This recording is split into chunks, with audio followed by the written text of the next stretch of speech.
Hello' everyone, আজি বহুত দিনৰ মূৰত আকৌ আপোনালোকৰ মাজলৈ এটা মিনি ব্লগ লৈ আহিছোঁ। আজি প্ৰায় 10 দিনমানৰ মূৰতহে আপোনালোকৰ মাজলৈ আহিছোঁ। এইকেইদিন সাংঘাতিক ব্যস্ত আছোঁ। ঘৰত বিয়া, ঘৰৰ প্ৰথমখন তুলনি বিয়া, তাতে আকৌ মোৰ বাদে ঘৰখনত কাম কৰিবলৈ আন কোনোৱেই নাই।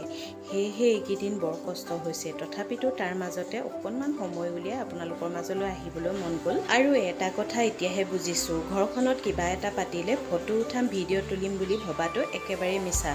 সকলো ফালে সময় মিলাই থাকোঁতে এইবোৰ কৰিবলৈ সময়কে নহয়। যি কি নহওক, কামটো ভালে ভালে হৈ যোৱাটোকে মনে মনে কামনা কৰি আছোঁ। একেবাৰে বিয়াখন শেষ হোৱাৰ পাছতহে কিজানি ভালকৈ উশাহটো ল'ব পাৰিম। এইকেইদিন মানে আপোনাৰ উশাহখন ল'বলৈ সময় নোপোৱাৰ দৰে লাগিছে। সকলো ফালেই যে কৰিব লাগে অকলে অকলে।